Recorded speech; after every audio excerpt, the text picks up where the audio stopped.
Bueno, Gustavo Adolfo Pérez, ¿cómo estás? ¿Qué tal? Muy buenos días, mi querido Carlos. Muy buenos días. A tu auditorio de ABC Radio. Juan José García Ochoa, ¿cómo estás? Bien, muy bien. Buenos días. Tema. Ahorita que estabas mencionando una encuesta, hay por lo menos 15, 20 encuestadoras con distintos tipos de resultados. O sea, en general... Que desconciertan, ¿no? Confunden, la verdad. Confunden porque además, digamos, aunque hay una inmensa mayoría de las encuestadoras ponen en primer lugar a López Obrador, digamos, algunas otras, no muchas, pero sí algunas, colocan a Anaya empatado, o sea, empate técnico, en la zona de empate técnico, o a Mid, ¿no? O esta, que pone incluso arriba a Mid, que ha hecho también que los candidatos, sobre todo el caso de Mid y el caso de Anaya, desarrollen su estrategia pensando en la confrontación por el segundo lugar para posteriormente enfilarse hacia el primer lugar. De manera un poco, digamos, errática también, porque una forma de que han buscado posicionarse es pues debatir o entrar al debate de temas de agenda con López Obrador. Entonces es, digamos, yo diría los primeros posicionamientos de arranque de las campañas.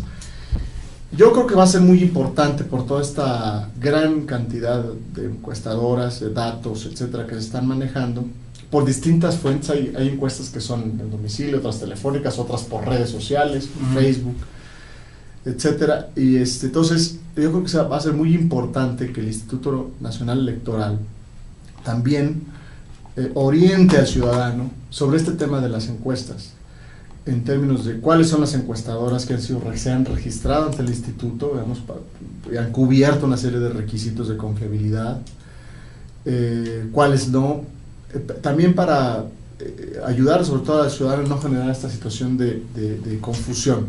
Al final, las encuestas no son las que definen el voto, lo va a definir el electorado, o sea, también eso es importante decirlo. En mi opinión es que sí se está conformando bloques de opinión como bastante claros, es decir, en torno a los 4 proyectos que están, 4 alternativas que tendrán los electores para la presidencia de la República, y que bueno, pues finalmente será el voto el que defina, pero sí ayudaría mucho a la autoridad electoral en despejar toda esta confusión de datos, ¿no? Paralelo, digamos, el inicio de la campaña estuvo algunos asuntos adicionales, por ejemplo, la renuncia de Miguel Ángel Mancera como jefe de gobierno de la ciudad. ¿Eso qué significa? ¿Cuál es el peso específico? Bueno, pues porque se suma abiertamente ya a la campaña de Anaya, ¿no?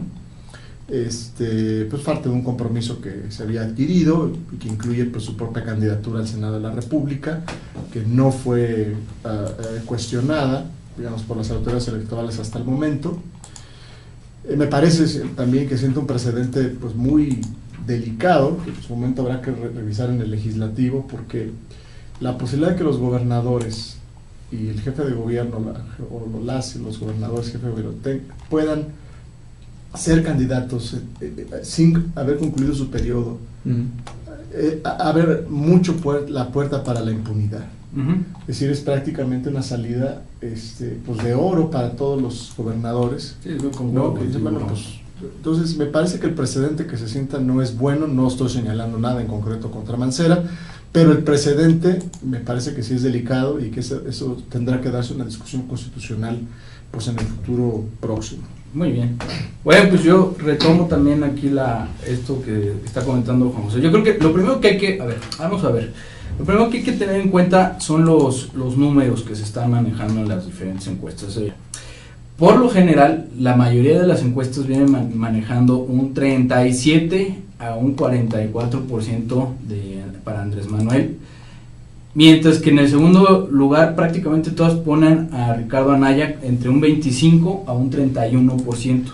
Entonces, como bien dices tú, hay algunas donde no es cierto, no hay un empate, pero sí hay números un poco más cercanos entre Anaya y AMLO.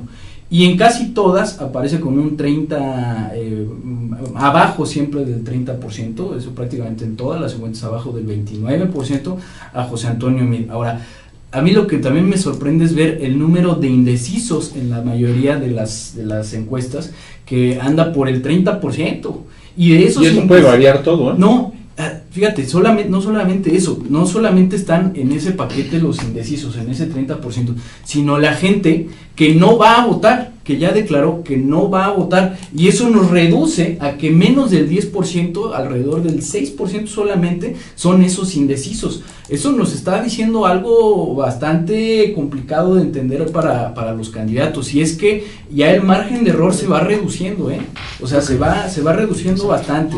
Y bueno, la cuarta opción, que es la que se está manejando, pues es la de Margarita Zavala, y fíjense, tiene menos números incluso que los indecisos. Ahora, aquí la cuestión va a ser no solamente revisar que las encuestas sean, pues que cumplan con estos criterios que se solicitan por parte del INE, y que sean de alguna forma con una metodología creíble, sino revisar cuáles van a ser, por ejemplo, las segundas opciones, porque conforme se van a ir acercando las fechas de la votación del 1 de julio, pues vamos a empezar a ver que las opciones se van a cerrar, se van a ir empezando a mover, y esto no va a beneficiar a todos los candidatos por igual. Cuando usted y yo revisando las encuestas y esto, algunas traen los datos de quién es tu segunda opción. Entonces, para Andrés Manuel López Obrador, quienes están pensando en votar por Andrés Manuel, la segunda opción de voto sería Ricardo Anaya. No, o sea, el otro extremo. Exactamente, porque hay un voto, digamos, ahí anti-PRI. Pero ¿qué pasa con la gente que quiere votar más bien por Ricardo Anaya y que esté cerca de López Obrador? ¿Cuál sería el segundo lugar? Uh-huh. Pues también el otro extremo sería Andrés Manuel López Obrador. Curiosamente, el PRI no es la segunda opción para nadie. Eso es lo grave, porque ahora si nos podemos saber, la idea que se tiene por parte del equipo de campaña de José Antonio Meade es que los votos que conforme se va cerrando la elección, la gente vaya desencantándose del proyecto de Margarita Zavala, se vayan a ir esos votos para José Antonio Meade, y curiosamente tampoco se cumple.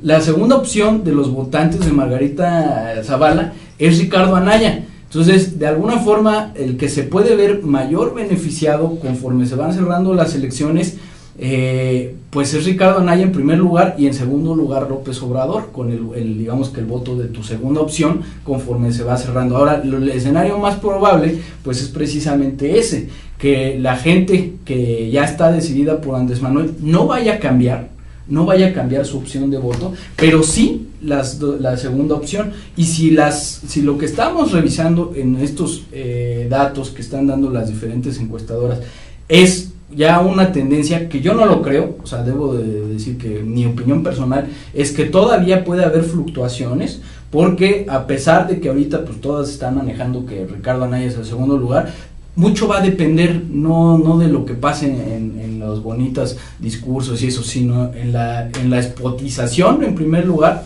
y en segundo lugar lo que vaya a ocurrir con los debates. Por eso, lo que vaya a suceder en los debates, desde mi perspectiva, sí nos puede ya empezar a dar quién vaya realmente a estar ya en esa última contienda, que va a ser, por supuesto, de fotografía. No, Sin embargo, Anaya, yo lo decía al principio de este espacio, Anaya y López Obrador son los principales que atacan a los adversarios, señalándolos como corruptos. No, por supuesto. Y cuando dices, demuestra que tú no eres corrupto, dicen, no, yo no entro al debate, no me provoquen. Exactamente. A mí lo que me parece grave no es tanto esta cuestión. Lo que sí me parece grave y que manda mensajes contradictorios es la cuestión de que un día estás diciendo que quieres hacer una mesa técnica para evaluar si se lleva a cabo el proyecto del nuevo aeropuerto, y después haces un discurso público en el cual estás echando para atrás esa idea de que vas a revisar nada más. O sea, lo que dijo literalmente allá en Ciudad Juárez es que pues se iba a echar atrás el proyecto del aeropuerto,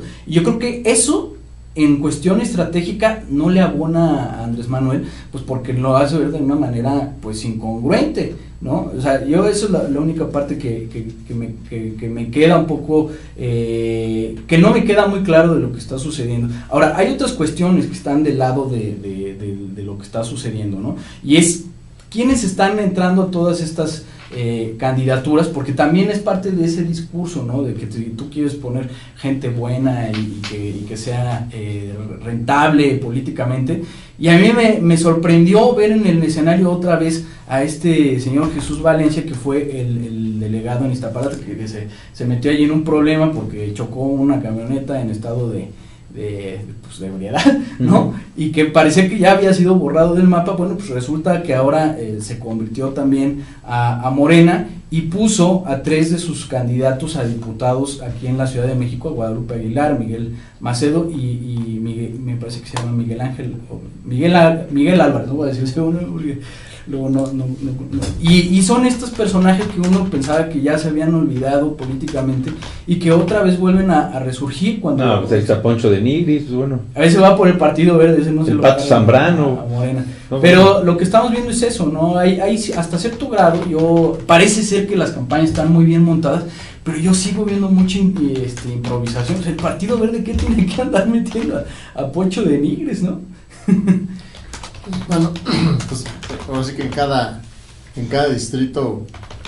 En Naucalpan, el Morena o Naucalpan va a ir con una candidata que era del PAN, que se llama Patricia Durán Rebeles, y eso pues también le causa mucho, yo creo que eso le causa mucho conflicto a la propia gente de Morena, que no le gusta eso. Yo lo entiendo políticamente, porque rentablemente pues, es una persona ya posicionada que te puede traer un cierto número de votos. Sin embargo, yo creo que para los números que trae Morena es innecesario. Podría perfectamente poner un candidato de su propia, pues que ya haya tenido un poquito más de trayectoria, que es normal que no tengan tanta trayectoria porque es un partido nuevo, ¿no? Sí, y bueno, los partidos hacen sus estrategias, digamos, todos han hecho de todo, o sea, artistas, deportistas, ¿no? Digamos, gente de otros partidos que se diferentes suman. Pues cada quien hizo su combinación. Esto también desdibujó un poco, en general, las opciones ideológicas, ¿no? Es decir, claramente una opción de izquierda, digamos, pues tiene sus bemoles, digamos. La Morena, o sea, los candidatos de Morena, pues no todos son necesariamente de izquierda o están postulando una ideología, históricamente, ¿no? Se están sumando una plataforma electoral, me queda claro, pero pues sus trayectorias son como muy distintas a esa plataforma en algunos casos. Lo mismo el PRI y lo mismo el PAN, ¿no? Perdón, el Frente. O sea, también tienen candidatos que los desdibujan, ¿no? En el caso del PRI, empezando por el candidato presidencial, que él mismo se desmarca de la ideología PRI, dice, no, yo soy ciudadano. O sea, pues tampoco le abona esa campaña, por cierto. En general, digamos, se han desdibujado, ¿sí? Las opciones, pero es un fenómeno además que pasa en el mundo, ¿eh?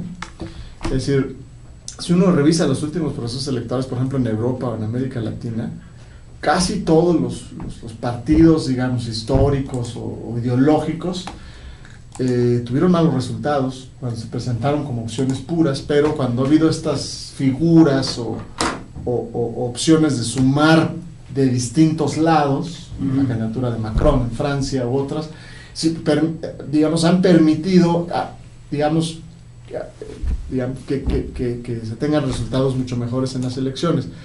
Es un poco lo que pasa también con los electores en este mundo de información con la que cuentan ya los ciudadanos, en donde cada día es más fácil como escoger un menú y se va desdibujando lo ideológico. Es decir, bueno, me gusta un poco de esto, un poco de aquello, combino.